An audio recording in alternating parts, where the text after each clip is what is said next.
इस वक्त हाथी के दांत खाने के कुछ और दिखाने के कुछ और वाला काम करे। कनिका बनी रहिएगा हमारे साथ। इसी बीच आपको यह भी सुनवा देते हैं कि सांसद बृजलाल से खास बातचीत की गई है। ऑपरेशन सिंदूर के डेलीगेशनों में वो शामिल थे और 5 पूर्वी देशों का दौरा करके अभी अभी लौटे हैं बृजलाल। सुनवाते हैं उन्होंने क्या कुछ कहा है इस मामले पर। के जिस तरह के बयान आ रहे हैं वो कह रहे हैं कि ट्रंप का फोन आया फिर नरेंद्र जी सरेंडर हो गए, इस तरह के शब्दों का उपयोग कर रहे हैं। वो नरेंद्र मोदी कभी सरेंडर नहीं करते और ना भारतीय जनता पार्टी करती है। राहुल गांधी पहले अपना इतिहास तो पढ़ लें। 26/11 हुआ, इनके जो गृह मंत्री थे दिन 3 में 3 बार अपना सूट बदलते रहे। 3 दिन चला था मुंबई में, पूरी दुनिया देख रही थी लाइव, जिसमें 170 लोग मारे गए थे। हमारे 2 IPS अफसर मारे गए थे, हेमंत कनकरगे, अशोक कामटे और मेजर उन्नी कृष्णन। इनोसेंट लोग मारे गए, 170 लोग मारे गए। 3 दिन चला और इनके एक नेता ने किताब लिखवाई 26/11 RSS की साजिश।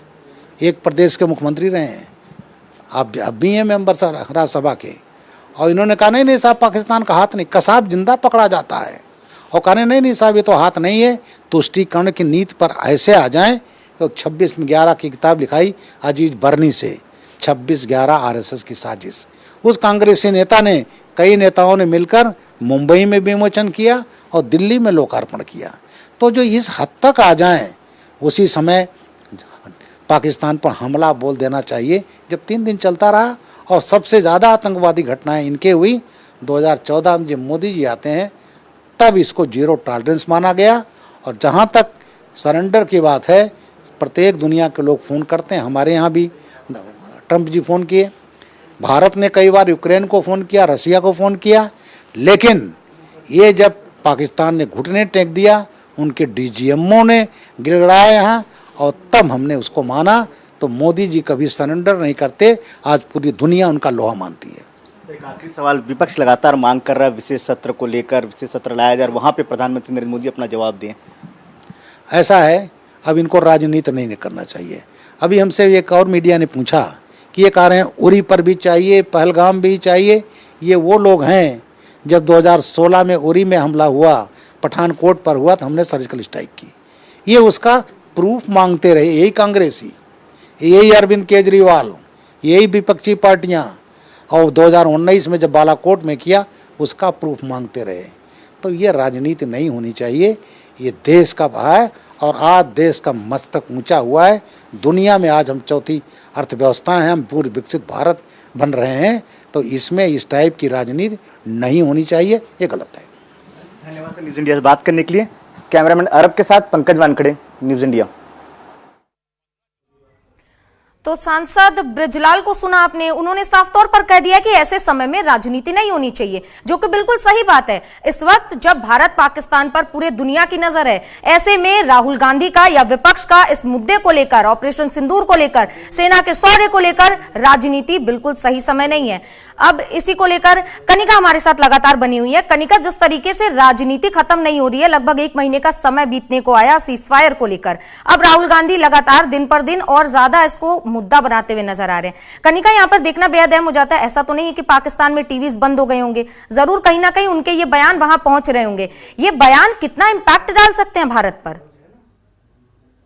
देखिए, बिल्कुल राहुल गांधी की बात करें तो नेता प्रतिपक्ष राहुल गांधी लगातार जो है ये सवाल खड़े कर रहे हैं, क्योंकि इससे पहले जब राहुल गांधी ने विशेष सत्र की मांग रखी थी तो तमाम पार्टी के नेताओं ने ये मांग करी थी। उसके बाद CDS का बयान आया, फिर राहुल गांधी ने जो है कहा कि आखिरकार कितने जो विमानों का नुकसान हुआ उसका सरकार जवाब दे। अब जो है कहा जा रहा है कि कहीं ना कहीं नरेंद्र ने सरेंडर कर दिया, क्योंकि डोनाल्ड ट्रंप जो है बीच में आए, उन्हें कॉल किया। तो बिल्कुल आप जो बात बोल रही हैं वो बिल्कुल ठीक है, लेकिन कांग्रेस पार्टी के जब हम भीतर खाने लोगों से बात करते हैं तो उनका ये कहना होता है कि विपक्ष की पार्टी के तौर पे हमारा काम है सरकार से जवाब मांगना। वो भी अपनी जगह पे ठीक है, लेकिन हाँ, ये मुद्दा ऐसा है जहां पर राजनीति करने की जरूरत नहीं होनी चाहिए। चाहे कोई पार्टी हो, बीजेपी हो, कांग्रेस हो या कोई पार्टी क्यों ना हो, ये मुद्दा देश के लिए है और देश सबसे सर्वोपरि होता है। ये बात तमाम नेताओं को याद रखनी चाहिए। लेकिन जब CDS का बयान आया और जिस तरह के बयान उन्होंने दिए, उसके बाद कांग्रेस पार्टी को मौका मिल गया कि वो उस मुद्दे को उठा सके। और कांग्रेस पार्टी यही कह रही है कि जो हम सवाल पूछ रहे हैं सरकार आए, जवाब दे, हम सवाल पूछना बंद कर देंगे। लेकिन नरेंद्र मोदी की ओर से कोई भी स्टेटमेंट जारी नहीं किया गया। डोनाल्ड ट्रंप बार बार कह रहे हैं कि उन्होंने सीज फायर करवाया। वो मुल्क तमाम जो विश्व के तमाम जो अलग मुल्क है वहां पर ये संदेश जा रहा है कि डोनाल्ड ट्रंप की वजह से इंडिया को सरेंडर करना पड़ा, और कहीं ना कहीं कांग्रेस पार्टी को लगता है कि इससे हमारे देश की छवि खराब हो रही है। लेकिन बीजेपी लगातार इस मामले को लेकर कांग्रेस पार्टी को उनका इतिहास याद दिलाती नजर आ रही है, लेकिन कांग्रेस पार्टी भी ये कह रही है कि इतिहास की जगह हमें वर्तमान और भविष्य पर ध्यान देना चाहिए। ये मामला देश का है, देश की छवि का है, और इसीलिए कांग्रेस पार्टी कहना है कि हम सवाल इसलिए पूछ रहे हैं। ठीक है कनिका, आप हमारे साथ बने रहिएगा। हमारे साथ पंकज वानखेड़े भी जुड़ गए हैं तमाम जानकारियों के साथ। पंकज, जिस तरीके से आपने कनिका को अभी सुना, और कांग्रेस के लीडर जो हैं वो लगातार विपक्ष यानी कि सत्ता पक्ष पर लगातार सवाल उठा रहे हैं इसको लेकर। यहां पर आप जरा ये बताइए कि जिस तरीके से कल राहुल गांधी ने भोपाल में बयान दिया, आज पवन खेड़ा ने उसका समर्थन किया और उस पर सुधांशु त्रिवेदी ने पलटवार भी किया है, क्या कुछ ये जो बयानों का जो सिलसिला चल रहा है कैसे चल रहा है? और ये भी बताइए कि अगर इस तरीके से लगातार ये सिलसिला चलता रहेगा तो आखिर इस पर फुल स्टॉप कौन और कब लगाएगा?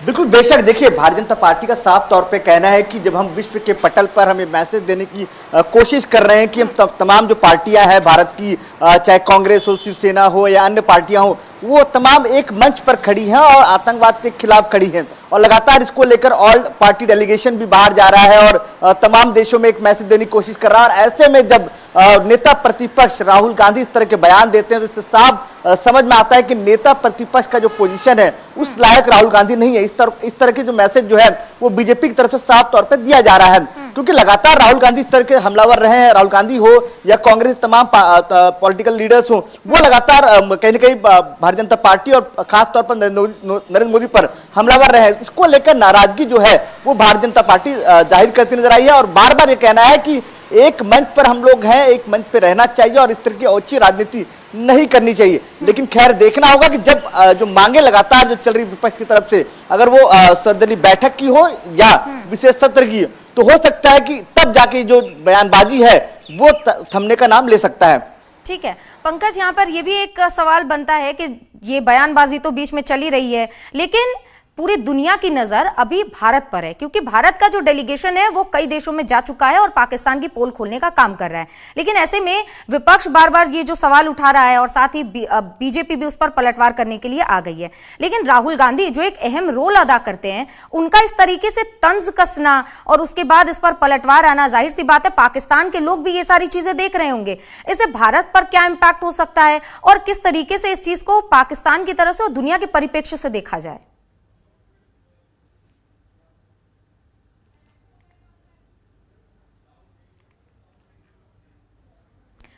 तो हमारे सहयोगी पंकज से हमारा संपर्क टूट गया, एक बार फिर से उनसे संपर्क करने की कोशिश करेंगे, लेकिन इस बीच तो हमारे साथ पंकज फिर से जुड़ गए हैं। पंकज, यहां पर बेहद अहम सवाल हो जाता है कि जिस तरीके से ये राजनीति भारत में चल रही है, एक तरफ भारत अपनी सफलता का डंका पूरी दुनिया में बजा रही है, लेकिन विपक्ष और पक्ष के बीच में ये जो लड़ाई चल रही है, बयानबाजी चल रही है, जाहिर सी बात है पाकिस्तान के लोग भी ये देखते होंगे।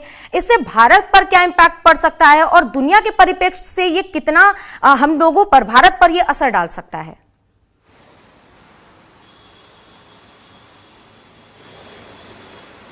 देखिए भारत लगातार कोशिश कर रही है और भारत सरकार ये कोशिश कर रही है कि विश्व पटल पे एक मैसेज जाए कि आतंकवाद के खिलाफ पूरी जो पॉलिटिकल पार्टीज है एक मंच पर है, और वो लगातार जो मैसेज देने की कोशिश भी की जा रही है। अगर आप देखेंगे जो 7 डेलीगेशन जो बाहर गया, उस तमाम डेलीगेशन में अलग अलग पार्टी के नेता थे, और इसी बात को भारतीय जनता पार्टी लगातार मैसेज देने की कोशिश कर रही है कि हम आतंकवाद के खिलाफ है, हम चाहते हैं कि तमाम जो पॉलिटिकल पार्टीज है वो भी रहे। लेकिन इस तरह की लगातार जो ओछी राजनीति के तौर पर देखा जा रहा है बीजेपी की तरफ से, और बार बार ये कहा जा रहा है कि राहुल गांधी ने जिस तरह का बयान दिया हो या कांग्रेस के तमाम अन्य नेता जिस तरह से बयान दे रहे हैं, वो कहीं ना कहीं वो गरिमामयी नहीं है, और हो सकता है ऐसे बीजेपी को खासतौर पे कहने की कोशिश कर रही है कि कांग्रेस को ऐसे बयानबाजी से बचना चाहिए।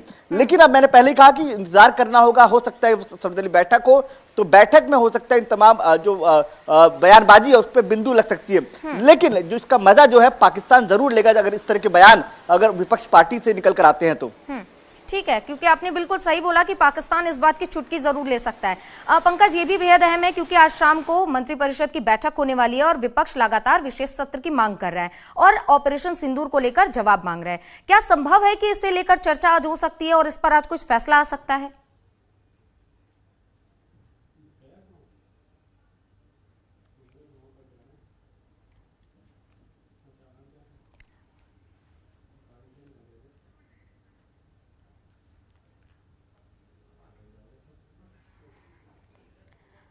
तो बहुत बहुत धन्यवाद पंकज आपका तमाम जानकारियों के लिए और हमारे साथ जुड़ने के लिए। लेकिन यहां पर बेहद अहम हो जाता है क्योंकि कांग्रेस एक मुख्य विपक्षी दल का रोल अदा कर रही है इस वक्त, और ऐसे में राहुल गांधी हो, पवन खेड़ा हो या जयराम रमेश हो या मल्लिकार्जुन खड़गे हो, ऐसी बयानबाजी किसी की तरफ से शोभा नहीं देती क्योंकि ये देश के साख की बात है। और एक तरफ जहां भारत अपने डेलीगेशंस को भेजकर दुनिया में ऑपरेशन सिंदूर की सफलता और आतंकवाद के खिलाफ कड़ा रुख पूरी दुनिया को बता रहा है, ऐसे में